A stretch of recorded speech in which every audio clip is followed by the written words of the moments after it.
I wasn't snooping. Let's get that clear. It was a stupid accident, one of those twisted cosmic jokes life loves to throw at you when you least expect it. Her laptop was open on the kitchen counter. I thought it was mine. Same model. Same sticker on the lid. I only wanted to check the tracking for the shipment of some new components I'd ordered for the firm. And then I saw it. Her inbox. Subject line, divorce strategy, urgent. Cinder, Miller and Denton Law. I hovered for maybe 3 seconds. My hand trembled, not because I thought something was wrong. Not yet. I clicked. And then my whole world caught fire. I want to take his business, house, and retirement before he discovers the affairs. Affairs. Plural. He's so busy with work he won't see it coming. I've been building the narrative. Manipulating the finances. I want to make sure he's left with nothing. Signed off with. Thanks again, Madison. Yeah, Madison. My wife. The woman I gave 11 years of my life to. The woman I built a damn empire for, with the intention of leaving it to her if anything ever happened to me. And now she wanted to gut me like a deer in the woods. The room went silent. Not quiet silent. The kind of silence where even your heartbeat doesn't want to be heard. I couldn't breathe. I couldn't move. But I read more. There were 19 emails. Conversations dating back 3 months. Details. Strategy. What to say to a judge. How to document emotional distance. How to manipulate therapy sessions to build a case. And then the part that made me sick. Literally sick. I ran to the sink and threw up. Met Kyle again today. Same hotel. Same suite. He makes me feel alive. Not like Evan. Evan's just a paycheck. Kyle. I knew a Kyle. My old college buddy. The one who just happened to move to town 3 months ago. The one who started showing up at barbecues, whose wife left him, and who Madison always insisted I had to be nicer to because he's lonely. Oh, I was about to show Kyle the meaning of lonely. But I didn't go nuclear yet. No, not immediately. I'm not the type to scream and break things. I'm the type to plan, to wait, to gather my arsenal before I strike. So I did the only thing I could. I forwarded every single message, all of them, to my attorney. That man is a shark in human skin. Cold eyes. No emotion. Just results. I called him and said 2 words. It's war. Within 24 hours, every asset I owned was locked under a trust. My company shares frozen from transfer. The house protected. The retirement account pulled into his separate secured holding with documentation that made it legally untouchable without mutual consent. She had no idea. I left town. Took a private trip to a cabin I owned in Vermont. I needed distance. Space. I needed to breathe without tasting the lies in the air. She called the next day. 10 times. Texted 50. Where are you? Are you okay? I'm worried. Worried. The same woman who, 3 days ago, wrote, once the narrative is strong enough, I'll make him look unstable. Easy win. My fingers itched to respond. But I didn't. Not yet. I waited. Because when she finally filed the paperwork, tried to beat me to court and take me for everything, her lawyer called mine and asked for a meeting. Apparently, Madison hadn't shared everything with him. When my lawyer dropped the file on the desk, 38 printed pages of her emails, plus a breakdown of my asset protection moves, her attorney reportedly turned pale. Like corpse-level pale. And now? Now I'm sitting in this cabin, looking out over a frozen lake, waiting for Madison's next move. She doesn't know I'm back yet. She thinks she still has the upper hand. But the real show hasn't even started. Because if she wants war, she's about to get nuclear. And trust me, I've got the launch codes. I came back to town under the radar. No announcements, no updates. Madison still thought I was gone for business. That gave me the edge I needed. The day I saw Kyle again was almost cinematic, except instead of a movie, it felt like a bad dream with the volume cranked up. I walked into one of our favorite cafes, the kind Madison used to beg me to take her to every Sunday morning. Said it felt like Europe.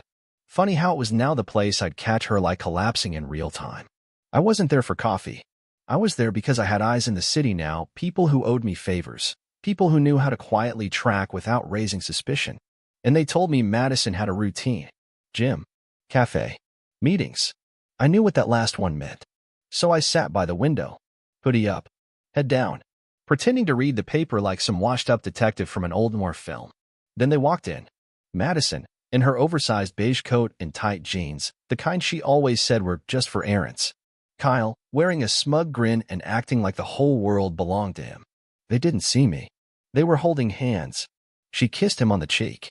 He grabbed her waist like he owned it. I clenched my jaw so hard it cracked. But I didn't move. Not yet. They sat at a table 3 feet from mine, oblivious. Madison took out her phone. Started scrolling. Kyle leaned in. "So, what's the update with Evan?" "Still clueless." She laughed. "He left town again. Probably off saving the world like usual. He wouldn't notice if I emptied the safe and burned the house down." My hands curled into fists in my coat pockets. I could feel my nails digging into my palms. Kyle asked, "You still think we can pull this off? Take everything before he catches on?" She nodded, her voice low. "His lawyer's nothing. Just a name on paper. I've got everything mapped out. He won't see it coming until it's too late." "Oh, sweetheart. If only you knew." Kyle leaned in again, whispering something that made her giggle. Then, right there in that cafe, her hand slipped under the table toward his lap. I didn't need to see where it landed. His smirk said enough. That was it. I stood up. Quietly. Calmly. Walked over and stopped right at their table. Madison looked up and froze. "Evan," she said, like she'd seen a ghost. I smiled. "Kyle," I said, nodding at him. "How's your wife doing these days?" "Oh, that's right. She left you, didn't she?" Kyle squirmed. Madison's face went white, then red, then blank. I leaned in, real close. "Hope the omelet was worth it. Because the next meal you'll be eating might be crow." Then I walked out. No yelling. No drama. Just the quiet burn of a man who already won and didn't need to show off the scoreboard.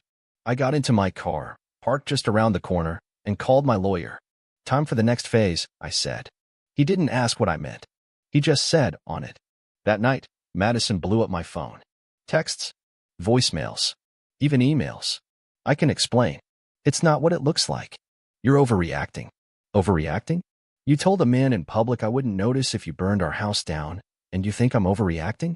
But I stayed quiet. Because silence, sometimes, screams louder than any words. And her panic was just beginning. Madison had always been the queen of cool. Smooth lies, sharp smile, always 10 steps ahead, or so she thought. But the moment she saw me standing over that table with Kyle, the mask cracked. And now it was shattering. By the time I pulled into our driveway that night, my phone had 27 missed calls from her. 2 voicemails. 3 emails. She never used to call me this much, even when her mother was hospitalized. I didn't reply. Not yet. I needed her squirming. I needed her second-guessing herself. I walked through the front door like I hadn't just burned the foundations of her little fantasy to ash. The house was spotless, like she'd suddenly remembered she was married to someone who noticed details. The scent of expensive candles hung in the air. Probably tried to mask the guilt with lavender and white tea. She appeared at the top of the stairs in leggings and a sweater 2 sizes too big, the one she wore when she wanted to look innocent and fragile. "Evan." Her voice was soft, shaky, theatrical. I looked up at her and dropped my keys in the bowl by the door. "You want talk here?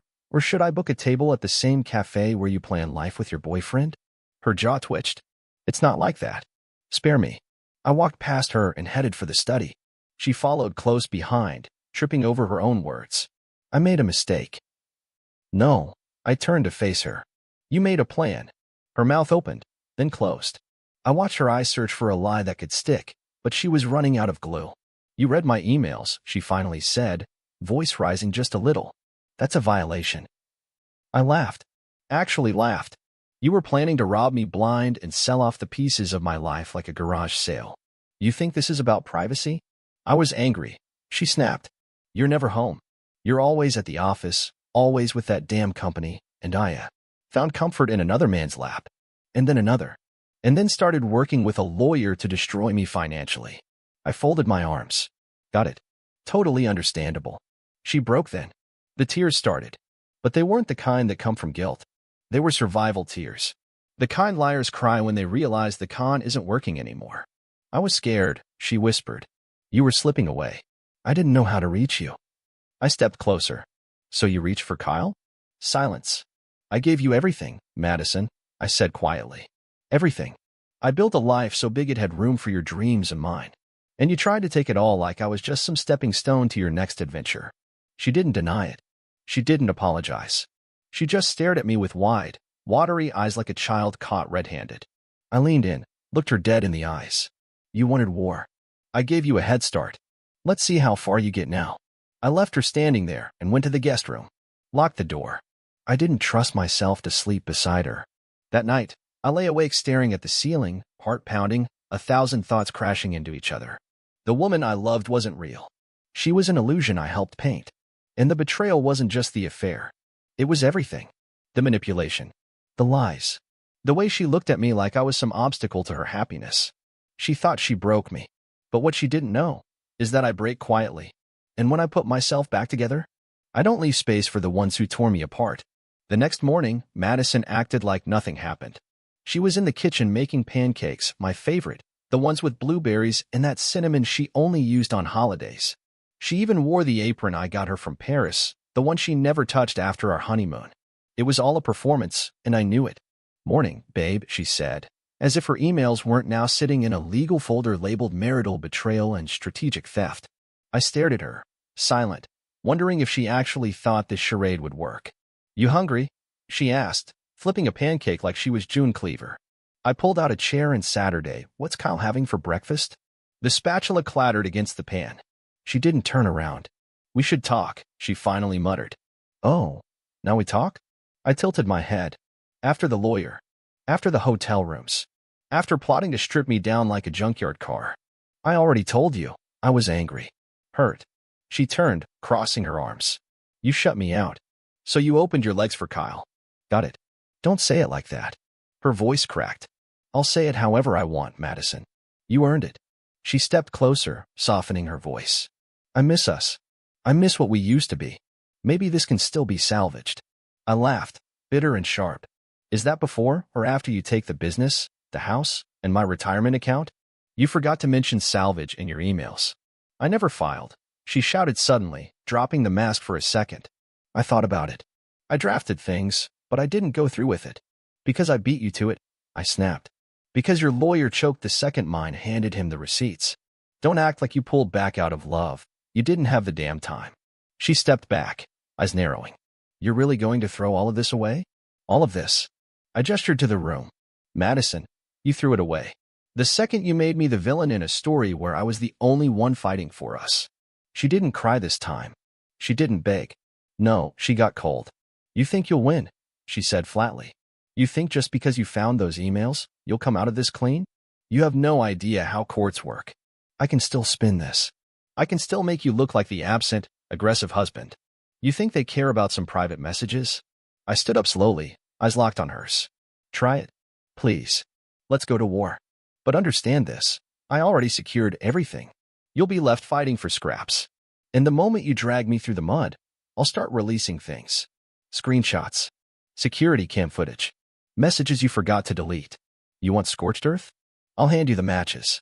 We stared at each other like two wolves ready to rip out throats. And then she did what she always did when backed into a corner. She played the victim. "I was lonely, Evan," she whispered. "Do you know what that feels like? Being invisible in your own marriage? Watching the man you love disappear into work and leave you with nothing." That hit harder than I expected. Because part of me, the naive, hopeful part that still remembered our first kiss, our wedding day, the night we danced in the rain, wanted to believe she felt something. But I wasn't that man anymore. "Being invisible doesn't give you the right to become a monster," I said quietly. "And I gave you everything. If that wasn't enough, then I never stood a chance." I walked out. This time, she didn't follow.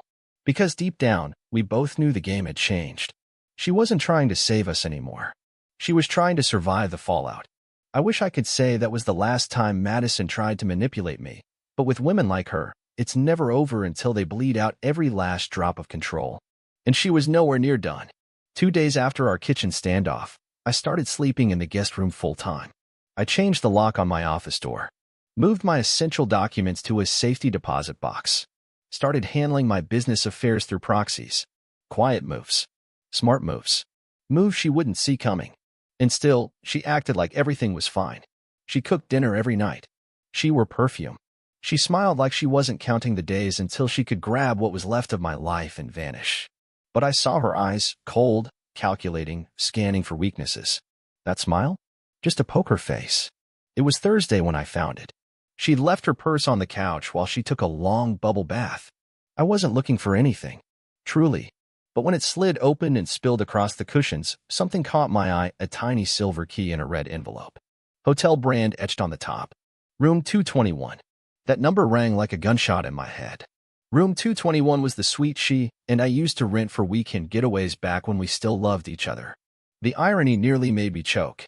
I grabbed the key, slipped it in my pocket, and calmly zipped her purse shut again. By the time she stepped out of the bathroom in a towel and that fake, innocent smile, I had already booked a suite of my own in the same hotel.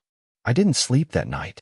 I laid there in the guest bed, staring at the ceiling, replaying every second of our years together. The vacations. The stupid inside jokes. The time I carried her through the door when her heel broke in the rain. All of it. Rewritten. Poisoned. Useless. By Friday evening, I drove to the hotel, parked 2 blocks away, and walked in through the side entrance. Baseball cap low. Hoodie zipped. Room key ready. Room 221 was quiet. I waited. I wasn't even sure what I was doing anymore. Part of me hoped it was nothing. That maybe she booked it for herself. A lie she hadn't told yet. Maybe redemption wasn't dead. But deep down, I knew what I was going to see. The door clicked open at 7:46 p.m. Kyle walked in first. Same smug walk. Same leather jacket. Same I stole your wife swagger that made me want to crack his teeth on the marble floor. Then came Madison, dressed like she wasn't married, laughing like she'd never been caught, holding his hand like a damn teenager sneaking off after prom. They kissed before the door even closed. It wasn't a kiss of guilt. It was greed. Hunger. She kissed him like she used to kiss me.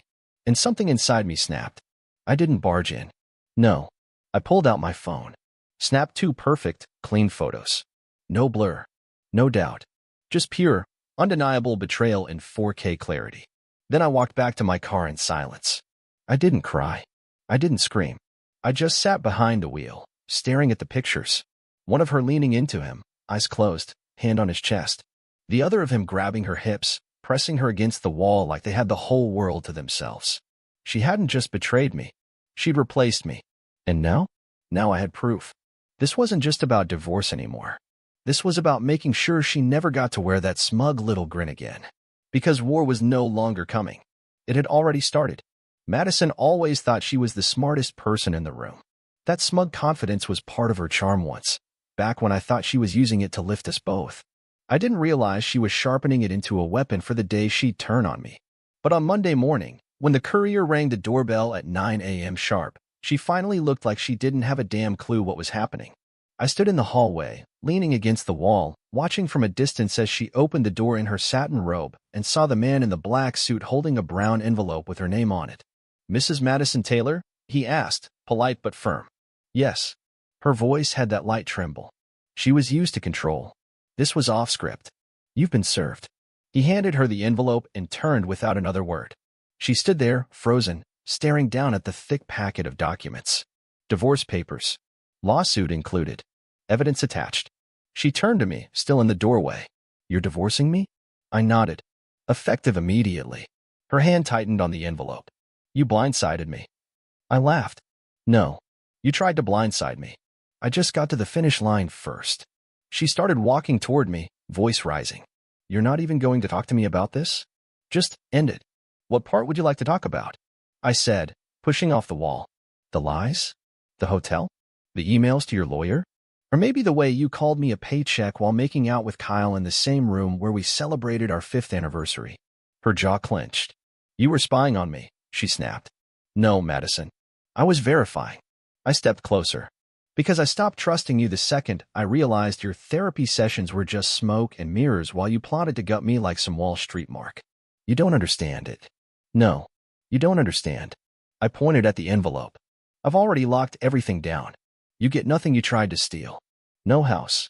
No company shares. No stake in the retirement fund you were planning to leech off. You get exactly what the prenup says, which you forgot existed, by the way." Her face went pale. "You're bluffing." I pulled my phone from my pocket, opened the email from my lawyer, and flipped it toward her. Screenshots. Contracts. Timestamped messages. Photos. She staggered back 2 steps like I'd physically shoved her. You can't do this." "I just did." She dropped onto the couch, the papers in her lap, eyes scanning like she might find an escape hatch written between the lines. But there wasn't one. "Do you love him?" I asked, my voice cold. "Kyle." She didn't answer. I didn't need her to. "I hope he's worth it," I muttered. "Because you burned down everything for him. You weren't here, Evan. You disappeared on me. No, Madison. I built a life for you. I gave you every minute I had left after fighting tooth and nail to give us security. But you didn't want a husband. You wanted a sponsor. I shook my head. And now you don't get either. She stood up, fury in her eyes. You'll regret this. I smiled, calm and sharp. I already regret you. Then I walked upstairs, grabbed my suitcase, and left. No theatrics. No final scream. Just a clean exit. And as the door shut behind me, I knew that was the last time I'd ever let her take anything from me, not my money, not my peace, not my soul. Because this wasn't heartbreak.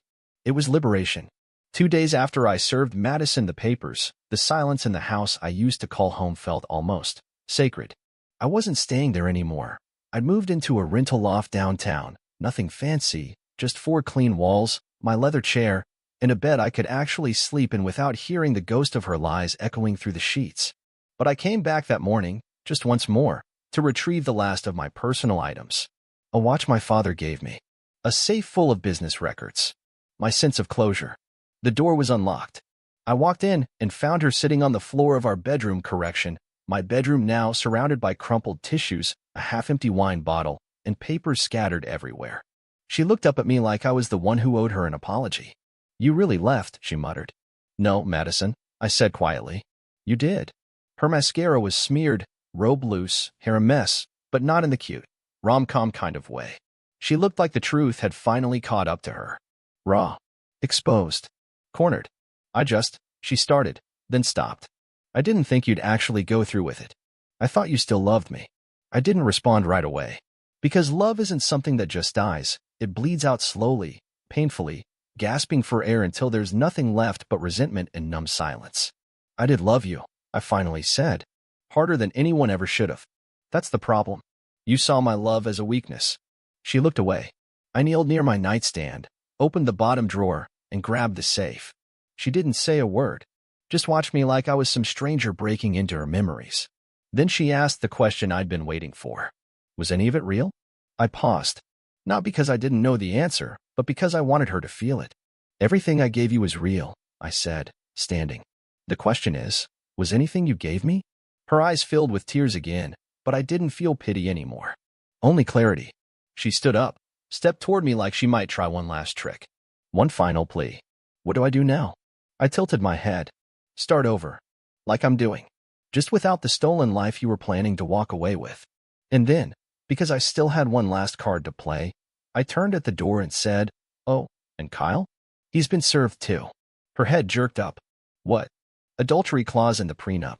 His name's on the receipts. He'll be dragged into court as a witness. And if he thinks you're moving in with him, well, good luck. I smiled. Pretty sure his lease doesn't include room for a lawsuit. The silence that followed was delicious. I walked out and left her standing there, holding a bottle in one hand and nothing in the other. Back at my new place, I sat on the balcony, coffee in hand, watching the city breathe. I'd lost a marriage, but I'd reclaimed something far more valuable. Myself. No more lies. No more walking on emotional glass shards. No more pretending I was happy while she rehearsed her betrayal behind my back. Just me. Unbroken. Rebuilt. And ready for whatever came next. You don't wake up one day and just stop loving someone. That's the lie they feed you in movies. In real life, it's a slow death. A bleed out. 1,000 tiny betrayals before the big one cracks you open. But once it does, there's no going back. It's been 3 weeks since the papers were served.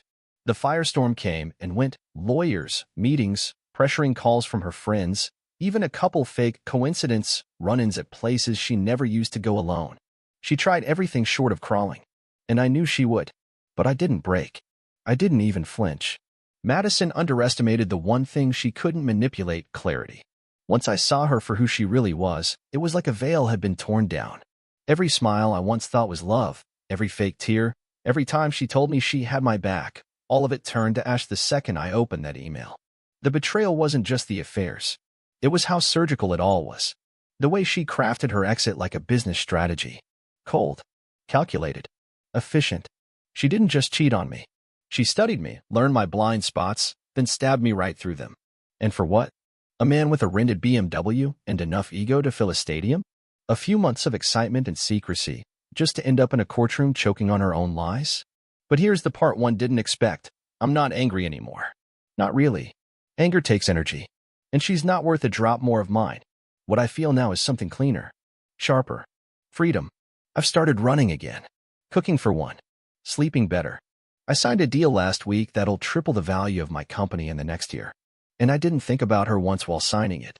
Not even when I passed by the sushi place we used to love on the way home. Because the truth is, she didn't just betray me. She freed me. Freed me from a woman who never saw my worth. Freed me from a future I would have wasted protecting someone who was already halfway out the door with a bag full of stolen dreams. Freed me from the illusion that love means tolerating disrespect. There's a power in letting go.